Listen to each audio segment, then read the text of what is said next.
I can't help but to think about all of these institutions and mega corporations buying up all the available Bitcoin, because for over a decade now, people like you and I have been able to purchase Bitcoin. And I'm not saying it's too late, but what I am saying is that in the near future, I think that it'll be much harder for people like you and I to purchase Bitcoin, because at the rate these institutions are going, they're buying more Bitcoin than what the miners are able to produce in a day or in a year. Let's take, for example, BlackRock and Strategy. Within a single quarter, they've been able to purchase more Bitcoin than the miners have been able to produce. And yeah, I know there's a lot of Bitcoin in circulation. And even though these institutions, they just got into the race, I'd say they've been around since 2020, they've been able to purchase Bitcoin in the hundreds of thousands, which is quite insane if you think about it. But anyways, just thinking about this makes me kind of sad because, like I said, people like you and I, we've been able to purchase this since 2009. And what also makes me sad is that people around me, they just fade Bitcoin. They ignore Bitcoin. Nobody talks about it. And that's why I'm thinking, I'm watching all of these institutions and corporations. I'm watching all of these Michael Saylor and Michael Saylor wannabes acquire Bitcoin into their balance sheet to pump up the stock. And we know they're not going to sell because it is a long-term investment, whether you're a corporation or a private individual like you and I. But at the rate they're going, it still makes me think that, yeah, in the near future, it's going to be much harder for you and I to get some Bitcoin. But enough with the rant. Let's get back to the studio and take a look at the numbers. Hey, what's up, guys? Tony from the future. Please help me out by hitting the like button. It really helps with the algorithm and spreading this type of content. So did you do it? Come on, guys. Just help me out. Hit the like, hit the subscribe so we can spread this content and help people realize the value of Bitcoin. Okay, let's move on. All right, so let's take a look at the numbers. Okay, so as of mid-2025, BlackRock's iShares Bitcoin Trust has accumulated roughly 640,000 Bitcoin. Strategy, Michael Saylor's Strategy, has acquired around 570,000 Bitcoin. The Grayscale Bitcoin Trust has roughly 185,000. Coinbase Custody for the clients has roughly 843,000 Bitcoin. And combined sovereign wealth and pension funds have roughly 500,000 Bitcoin. So as you can see by these numbers, this current market is not retail driven. It's institutionally driven. I mean, just think about it. Miners are roughly producing 450 Bitcoin per day, which amounts to around 164,000 per year.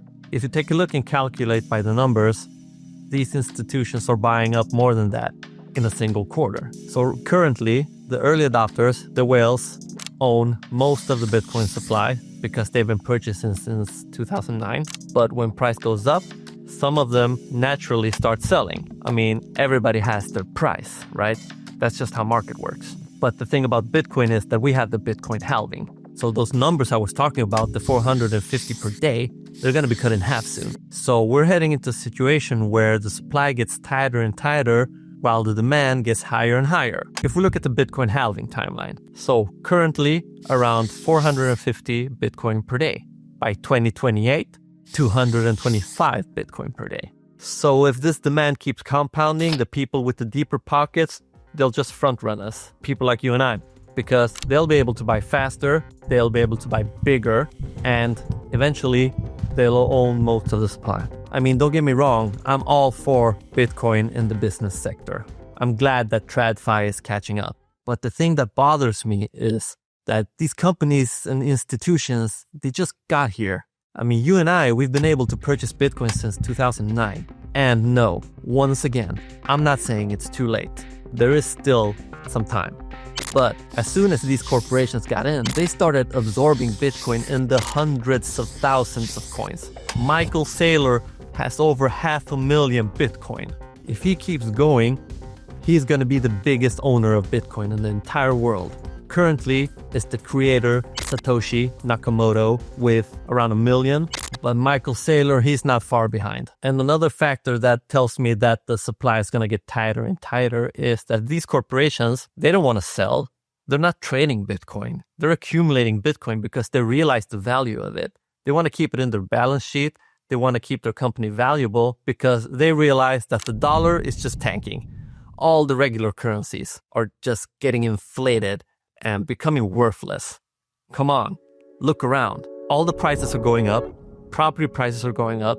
Inflation is always around 2%. Sometimes it's up 8% in the Western world. You see where I'm going with this. They're buying more Bitcoin than what the miners are producing. So in the future, when the price is so high, as soon as a miner produces a Bitcoin, the corporations are going to buy it, front-running you and me. So if you don't act soon, you're not going to be able to build up a meaningful position in Bitcoin.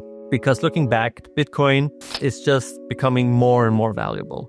From its inception, 2009, up until now, 2025. And if you're watching this video in the future, please comment what the price actually is. If you've been thinking about Bitcoin, waiting for the right time, I'm here to tell you that the time is now.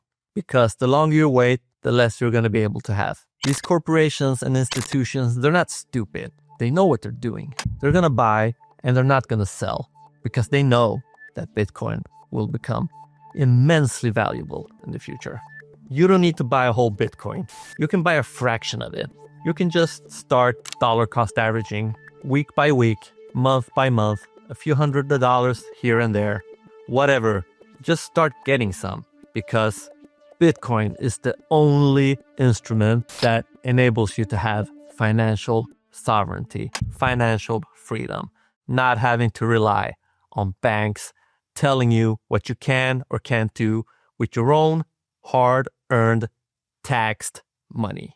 Do it now, do it soon, before the window closes. Remember, the next halving is coming. The supply is going to get cut in half. The institution, at some point, in 5 years, in 10 years, are going to be buying up all the Bitcoin available and produced throughout the year. The supply is mathematically shrinking. Every 4 years, it happens. Bitcoin is the one asset where the earlier you act, the more you have to gain. So guys, please, don't wait for these institutions to buy up all the Bitcoin and then hand it over to you at a higher price. Because there's a slight chance, no, there's a high chance that they won't. See you in the next one, guys.